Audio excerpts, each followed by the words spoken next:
सुप्रभात बच्चों, आप सभी बच्चों का विद्या निकेतन में बहुत बहुत स्वागत है और मैं हूं सुनीता श्रीवास्तव। बच्चों चलिए आज हम निबंध लेखन की श्रृंखला को आगे बढ़ाएंगे और इस कड़ी में एक और निबंध आज हम जोड़ेंगे और आज के हमारे निबंध का शीर्षक है रक्षा बंधन। तो बच्चों जब भी हम निबंध लिखते हैं तो हमें कुछ बिंदुओं का ध्यान रखना बहुत ही आवश्यक होता है। निबंध का अर्थ क्या होता है? निबंध का अर्थ है अच्छी तरह से बांधना। यह शब्द नी जोड़ बंध से बना होता है। इसमें किसी एक विषय पर क्रमबद्ध रूप में विचार को रखा जाता है। इसका आरंभ विषय की भूमिका से होता है और फिर धीरे धीरे विषय को विस्तृत रूप में लिखा जाता है। निबंध के अंत में संपूर्ण निबंध का सार लिखा जाता है जिसे हम उपसंहार कहते हैं।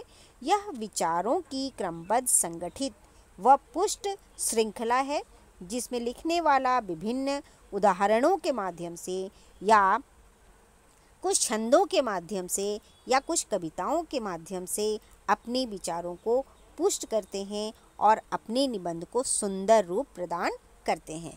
तो किन बातों का ध्यान हमें रखना चाहिए जब भी हम निबंध लिखते हैं? तो सबसे पहले हमें विषय के संबंध में पूर्ण जानकारी एकत्र करना चाहिए। दूसरा, विषय पर चुनी गई सामग्री को क्रमबद्ध तरीके से हमें लिखना चाहिए। नंबर तीसरा, हमें ध्यान क्या रखना चाहिए? विषय को रोचक बनाने के लिए उचित उदाहरण और मुहावरों का प्रयोग भी हमें अपने निबंध में अवश्य करना चाहिए। भाषा विषय के अनुकूल सरल या गंभीर होनी चाहिए। इसके बाद हमें वर्तनी का खास ध्यान रखना चाहिए। विषय के संबंध में अपने विचार प्रकट करते हुए निबंध का उपसंहार हमें लिखना जरूर चाहिए। चलिए हम यहाँ शुरू करेंगे अपने निबंध को, रक्षा बंधन को। तो सबसे पहले हम भूमिका लिखेंगे, फिर हम लिखेंगे कब मनाया जाता है, फिर क्यों मनाया जाता है, कैसे मनाया जाता है, पौराणिक कथा इसमें कौन सी जुड़ी हुई है और सबसे आखिर में हम लिखेंगे इसका उपसंहार। तो चलिए हम शुरू करते हैं। तो हम शुरू करेंगे यहाँ से।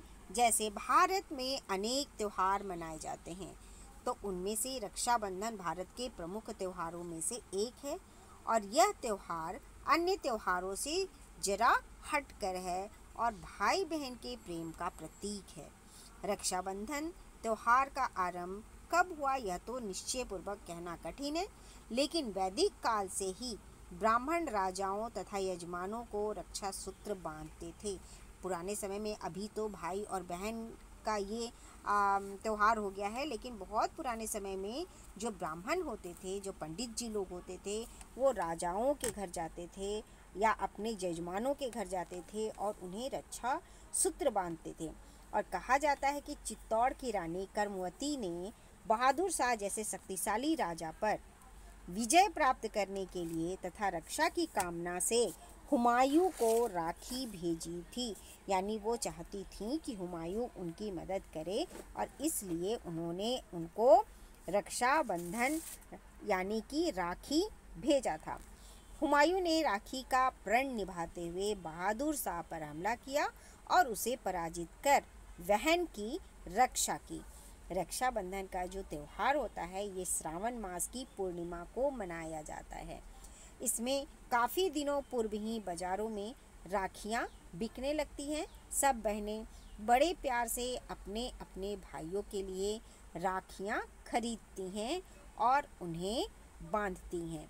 राखी के दिन भाई बहन सुबह सुबह उठकर नहा धोकर नए वस्त्र पहनकर तैयार हो जाते हैं। बहनें अपने भाई की आरती उतारती हैं यानी थाली सजाती हैं अपने भाई के लिए। इस दिन घरों में पकवान व मिठाइयाँ तैयार किए जाते हैं। मिठाई की दुकानों पर भीड़ देखने को आपको अवश्य मिलता होगा। बहनें अपने भाई के माथे पर टीका लगाती हैं और कलाई पर राखी बांधती हैं। यह राखी रक्षा का सूत्र है। अपने भाई के लिए वो मंगल कामना करती हैं और अपने भाइयों को आयुष्मान बनाए रखने की प्रार्थना ईश्वर से करती हैं। वो ये भी कामना करती हैं ईश्वर से कि भाई सब संकटों से उनकी रक्षा करे वे अपने भाइयों का मुंह मीठा कराती हैं। कुछ लोग सबसे पहले गणपति को राखी बांधते हैं इस दिन। ठीक है, भाई बहन को तरह तरह के उपहार देता है तथा वचन देता है कि मुसीबत आने पर अपनी बहन की रक्षा वो अवश्य करेगा। रक्षाबंधन भाई बहन के पवित्र प्रेम संबंध को बढ़ाने का पावन पर्व है। इस दिन ब्राह्मण भी अपने जजमानों को रक्षा सूत्र बांधते हैं।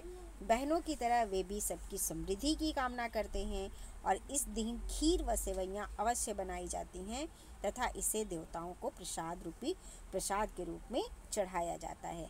कहा जाता है कि आपसी प्रेम और भाईचारे की वृद्धि करने वाला यह एक अनूठा पर्व है।